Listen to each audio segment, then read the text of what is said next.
हर लड़की का बाप और हर लड़की की मां कान खोलकर सुने। आप अपनी बेटी को यदि मायके में सुख दे रहे हैं तो आप अपनी बेटी के सबसे बड़े दुश्मन हैं।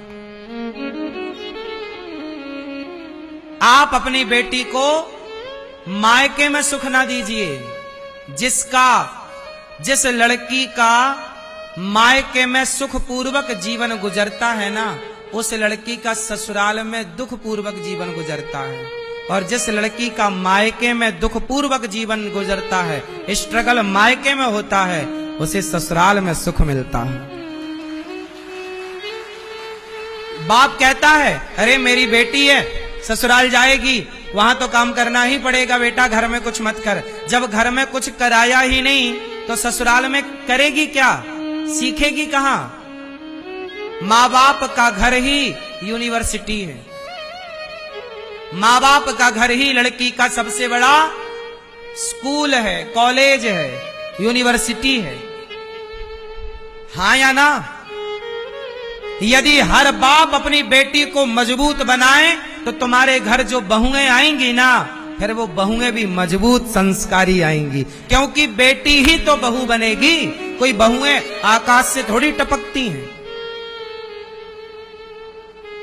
आजकल के बाप माँ बाप ना सबसे बड़े दुश्मन बन गए हैं बच्चों के।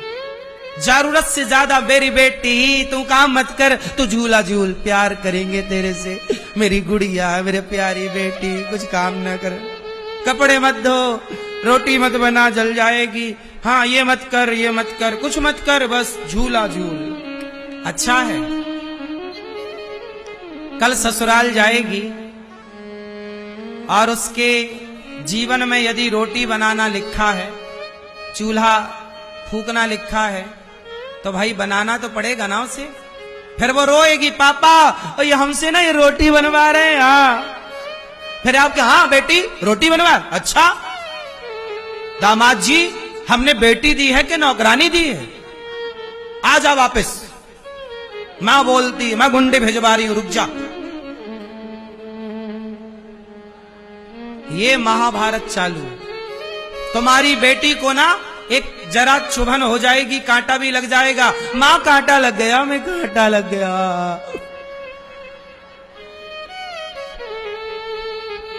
वो रोटी की ना भाप लग गई, उंगली जल गई, और बना लो जूजू। ऐसे ही तुम्हारी बहू होगी, जरा जरा बातों को वो अपने माँ बाप को फोन लगा लगा के बताएगी। तुम्हें शर्म भी नहीं आती? बेटी तुम्हें फोन लगा के बात करती है, दिन भर अपना दुख बताती है, थोड़ा मजबूत बनाती ना मेरी माँ कि बेटा ये सब सहना पड़ता है, बर्दाश्त करना पड़ता है। फिर कोई घर ना चलेगा, क्योंकि बेटियां आजकल बड़ी लापरवाह हो रही हैं। सबको सुख चाहिए। आजकल लड़कियां कहती हैं हम बहू हैं, कोई नौकरानी थोड़ी है। दिल्ली की एक सच्ची घटना बोल रहा हूं। एक बहुत बड़े बाप की बेटी का ब्याह हो, सच्ची घटना। आप समझना कि देखो आज हमारा स्तर कितना गिर गया है आज के युग में।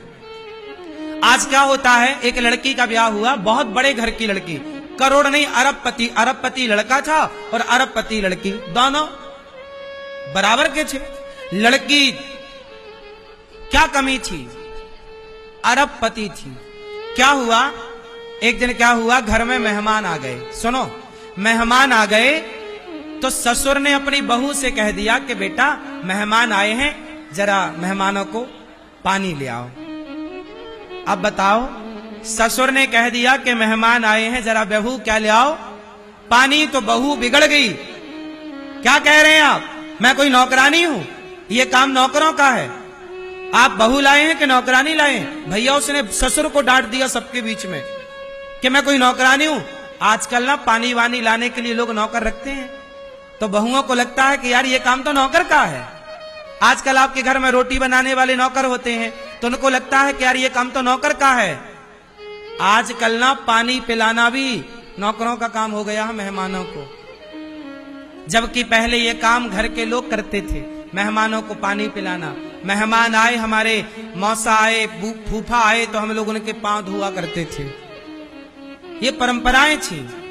अब सोचो, उस लड़की ने कहा कि आपने नौकरानी समझ लिया, वो चली गई, इतनी सी बात के लिए उसने तलाक दे दी अपने पति को कि तुमने हमें नौकरानी बनाया, हमसे पानी लाने को क्यों कहा। सोचो जरा, अब ये भी कोई बात थी तलाक लेने की, पर ये भी मुद्दा है। तुम काम ना करोगी ना तो बीमार भी पड़ जाओगी, चला लो फिर गृहस्थी कैसे चलेगी। इसलिए आप अपनी बेटियों को क्या दे रहे हैं, बहुत सुख दे रहे हैं। रोगे तुम तो मर जाओगे टाइम से, लेकिन बेटियां तुम्हारे मरने के बाद घुट घुट के मरेंगी, क्योंकि सीखा नहीं ना कुछ करना, सहना नहीं सीखा। माता सीता के जीवन में संकट आया, पति ने घर से निकाल दिया समाज के कहने से। वो सीता मैया कुल्हाड़ी लेकर जंगल की लकड़ियां काटती रहीं। लव कुश को एक साधु की कुटिया में जन्म दिया। चाहती तो जनकपुर चली जाती, चाहती सीता मैया तो जनकपुर जा सकती थी ना अपने पिता के घर, कि मैं जंगल में क्यों रहूं, मैं अपने पिता के घर रहूंगी। आपके पति घर से निकालते, सीता वाली परिस्थिति आपकी होती तो आप जंगल जाती कभी, जब आपके पिता जनक जैसे संपन्न होते। तो ये तो संस्कारों की बात है। लड़की वो अच्छी नहीं जो पिता का नाम रोशन करे, पिता का तो हो ही जाएगा। लड़की वो अच्छी है जो पति का और ससुराल पक्ष का नाम रोशन करे। जब वो पक्ष का नाम रोशन होगा तो अपने आप पिता पक्ष का नाम रोशन हो जाएगा, हाँ या ना।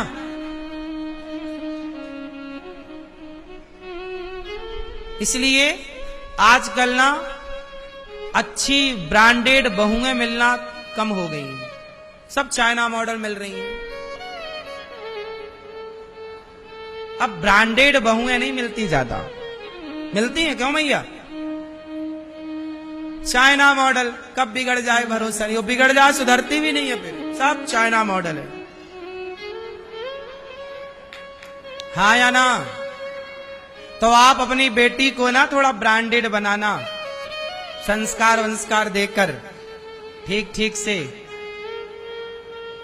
जितना स्ट्रगल कर लेगी ना बेटी, मजबूत हो जाएगी मायके में, उतना उसका जीवन सुखमय बीतेगा।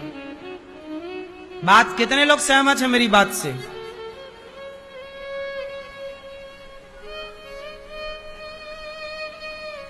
लड़कियों को ना कुछ पता नहीं होता। आजकल तो लड़कियों को 16-17 साल में प्यार हो रहा है। इन्हें नहीं पता, इनको ये तक नहीं पता कि हमारे लिए क्या सही है और हमारे लिए क्या। और बनी बड़ी पढ़ी लिखी है जी, मैं खुद अपना निर्णय ले सकती हूं, आता जाता कुछ नहीं है। 2 कौड़ी के लड़के से प्यार कर लेती है। बोलो हाँ। अब एक लड़की थी तो मेरठ वाली, अपने अच्छे खासे पति को जो लाखों रुपया कमाता था उसे छोड़कर एक टपोरी के प्यार में अपने पति को ड्रम में पैक कर दिया। बोलो हाँ। फिर वो भी तो कि बेटी है, क्यों ऐसा हुआ? इसलिए लड़कों को भी संस्कार दो, लड़कों को भी तपाओ, ज्यादा सुख सुविधाएं लड़कों को ना दो। मेरा बेटा तू तो बस झूला झूल, नहीं, लड़कों को सवेरे 2 थप्पड़, शाम को 2, गलती करने पर सिर पे ना चढ़ाओ वरना रोगे। मेरी बात गंभीरता से मत लो ना, तो मुझे क्या करना, तुम्हारी औलाद सिर पे नाचे, छानी पे नाचे, हमें क्या करना।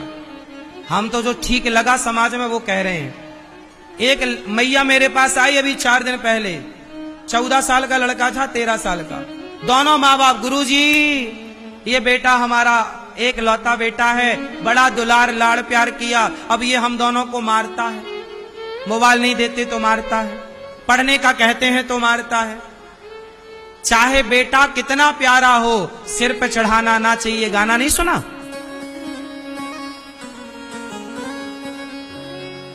लड़कों को थोड़ा 2-4 थप्पड़ मारते रहो ताकि उनको अभ्यास रहे पिटने का, वरना कभी गलती करेंगे और तुम एक थप्पड़ मार दोगे ना तो वो लड़के गलत कदम उठा लेंगे कि बाप ने मार दिया। थोड़ा डांटते रहो, मारते रहो, तो मार खाने का अभ्यास हो जाएगा, फिर बुरा ना लगेगा। उसको लगेगा यार मेरा बाप है, चलो मारता है, कोई बात नहीं, मैं गलती करता हूं तो मारता। अच्छा तुम कभी ना मारो बेटे को और फिर एक बार मारो तो वो बड़ा बुरा लगेगा। पर बचपन से आप मारते आए हैं, थोड़ा गलती पर थोड़ा थोड़ा, जब बड़े हो जाएंगे तो फिर मार ही नहीं सकते आप, फिर वही पकड़ के तुम्हें 4 जमा देगा। बोलो हाँ। इसलिए गलती बच्चे करें तो हंसो ना, 2-4 जमाओ। कुम्हार घड़ा बनाता है, घड़े को मारना पड़ता है, थापक देनी पड़ती है, थाप, नहीं तो घड़ा नहीं बने। सोनार सोना से आभूषण बनाता है, बिना पिटे सोना आभूषण नहीं बनता, बिना पिटे तलवार नहीं बनती। तो बिना पिटे तुम्हारे बच्चे अच्छे इंसान कैसे बन जाएंगे? थोड़ा तो दंड। पालयेत पंचवर्षाणि, शास्त्र आज्ञा करता है।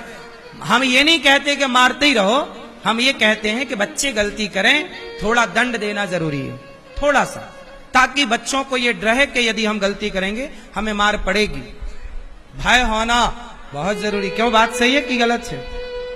भय बिनु होई न प्रीत, विनय न मानत जलधि जड़ गए 3 दिन बीत। बोले राम सकोप तब भय बिनु होई न प्रीत। राम जी समुद्र के आगे हाथ जोड़े खड़े रहे, समुद्र भैया रास्ता दे दो, काहे को रास्ता दे? तब राम जी ने निकाला धनुष बाण, अब देगा, थर थर थर थर थर थर कांपता हुआ समुद्र आ गया। अरे भैया एक काम करो, हम समुद्र बोले हम रास्ता दे रहे, क्या करोगे? देखो ऐसे ही होता है, प्यार से समझाते रहे, वो छाती पे चढ़ रहा था और धनुष बाण निकाले तो ठिकाने आ गया। बोलो हाँ। कुछ लोग बातों से नहीं मानते, लातों से ही मानते हैं। बोलो हाँ। पहले के बाप लोगों को पता चल जाए कि बेटे ने बीड़ी पी है तो 20 जूता मारता था चौराहे पे खड़ा करके। बोलो आप में से कितनों के पिता ने जूता मारा बचपन में आप लोगों को? जिसके बाप ने जूता मारा हो, जिस बेटे ने जूता खाया, वो हाथ उठाओ। आपको जूता पड़े? बढ़िया है, बाप का जूता पड़ना चाहिए। आजकल के बाप जूता नहीं मार रहे हैं, इसलिए तुम्हारा बेटा तुम्हें धोखा देके लिविन में रह रहा है। आजकल तुम्हारे बच्चे तुम्हें धोखा दे रहे हैं, औरों को तो छोड़ दो। रजाई ओढ़ के पड़े हैं, माँ बाप को लग रहा सो गए, अंदर वो इलू इलू खेल रहे हैं रजाई के भीतर। बोलो हाँ, बोलो हाँ कि ना? क्यों बेटा, सही है? पहले के ना बाप लोग अपने बेटे को जूते से मारते थे, और कहाँ मारते थे? चौराहे में खड़ा करके। सारा गांव देखता था, और क्या मजाल के बेटा छू कर जाए, सारे जूते खाकर भी बाप का सम्मान करता था। आजकल का बाप जरा डांट दे तो बेटा आंख दिखाने को तैयार है अपने बाप को, हाँ या ना? तो पढ़े लिखे कौन बेटे थे पहले के आज के? पहले तो जूता खा के भी बाप के चुप रहते थे, जूता खा के भी बाप का सम्मान करते थे। आज बाप आंख दिखा दे तो बेटा उसकी आंख निकालने को तैयार है। देखो ये स्तर हो गया है शिक्षा का। क्यों जी, बात सही है? फिर हमारा समाज में शिक्षा का स्तर बढ़ा नहीं है, घटा है। ठीक है, आप टेक्नोलॉजी में आगे चले गए, पर संबंधों की यदि बात करें तो आप 0 पे आके खड़े हैं। पहले के रिश्तों को देख लो और आज के रिश्तों को देख लो। बोलो हाँ। पहले गर्मियों की 3 महीने की छुट्टी पड़ती थी। बोलो हाँ। अप्रैल, मई, जून। बोलो हाँ। और 3 महीने पहले के जमाने में गर्मियां कहां गुजरती थी? जोर से, मामा के घर। और मामी 3 महीने झेलती थी भांजा को, भांजी को। आज 3 दिन ना झेल पाए आज की मामी। अंतर है कि नहीं? पहले के बच्चे और शरारती थे, गांव भर में ऊधम करके आते थे, गांव भर से लड़के आते थे, हाँ या ना? पहले की मामी मां की तरह भांजों का लालन पालन करती थी, मां की तरह। पहले का मामा पिता की तरह व्यवहार करता था। आजकल तो देखो कौन 3 महीने गुजार रहा है, 3 हफ्ते भी कहां कोई गुजार पा रहा है। और आ भी जाए भांजे भांजी तो आज के जमाने में अब कम है, कि जो बड़ा आदर सम्मान मिले। हाँ या ना? अब तो बोझ टाइप के लगने लग गए रिश्ते। सबकी बात नहीं कर रहे हैं, पर 90% तो हो ही गया ना बदलाव। ये बात सही है कि गलत है? फिर